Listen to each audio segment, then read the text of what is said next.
Selamat pagi tuan-tuan dan puan-puan yang dihormati sekalian. Pagi ini kita mau rungkai satu judul yang sangat-sangat pedas tetapi sangat penting untuk kita dapat edukasi, pendidikan yang benar, pengetahuan yang tepat supaya kita tidaklah dipermain-mainkan secara retorik politik saja sehingga kita beremosi dan tidak dapat menentukan mana yang benar, mana yang salah. Biasalah orang politik pandai cipta naratif, kan? Iaitu tajuk kita Agenda Melayu Islam Perjuangan Tulen atau hanya alat kuasa. Wow, ini satu yang betul-betul pedas tapi penting. Tapi sebelum itu, saya ingin perkenalkan satu produk Transofactor Advance, Transofactor Advance Plus, Transofactor daripada For Life Research Malaysia Sdn Bhd. Produk ini adalah molekul imun terapi ataupun Transofactor yang dapat meningkatkan imun badan sehingga 437% kekuatan imun badan supaya kita punya badan kuat melawan penyakit. Bagi anda yang ada penyakit kencing manis, darah tinggi, GERD, penyakit tiga serangkai, kolesterol, kanser, apalagi sakit buah pinggang, sakit belakang, gastrik, apa sajalah penyakit, termasuk penyakit kulit. Jika anda benar-benar memerlukan ini untuk meningkatkan imun badan sehingga 437% supaya badan sendiri boleh melawan penyakit, kerana imun badan kita lah adalah penyembuh semula jadi badan kita. Okey, ini sudah dikaji secara klinikal, sudah dilaporkan dalam PDR dan sudah diperakui oleh doktor dan saintis di seluruh dunia boleh menguatkan imun badan kita. Tuan-tuan dan puan-puan, Agenda Melayu Islam Perjuangan Tulen atau alat kuasa semata-mata. Setiap kali pilihan raya, kita akan dengarlah ungkapan ini. Kami pertahankan Melayu Islam, katanya. Tapi soalan saya mudah. Bertahan daripada siapa sebenarnya? Rakyat Malaysia bukan anti Melayu, bukan anti Islam. Jadi, kenapa ada naratif ancaman terhadap Melayu Islam terus dipermainkan dalam politik?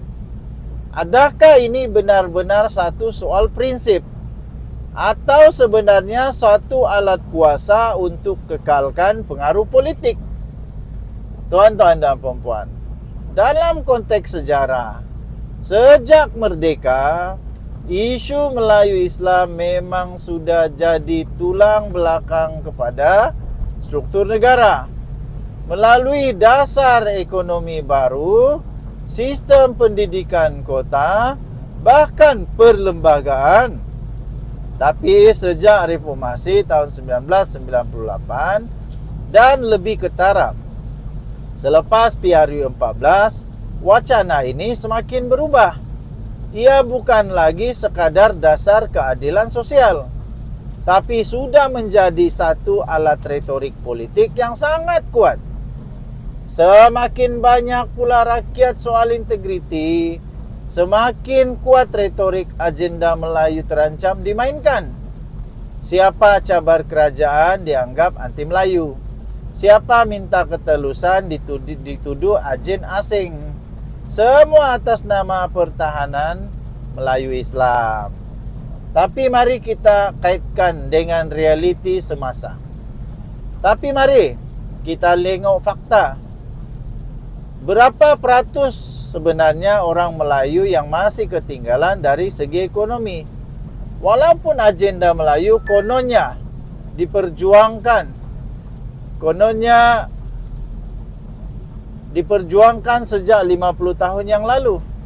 Masih ramaikah yang tinggal di luar bandar tanpa akses pendidikan yang berkualiti, tanpa jaringan ekonomi yang kukuh? tanpa peluang naik taraf hidup. Kenapa? Kenapa? Sebab agenda ini telah diinstitusikan untuk segelintir elit, bukan untuk majoriti rakyat biasa.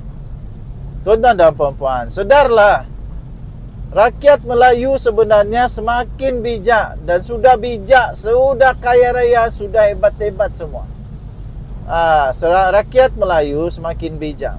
Mereka tahu bila isu Melayu terancam muncul, biasanya ada sesuatu yang sedang disorokkan.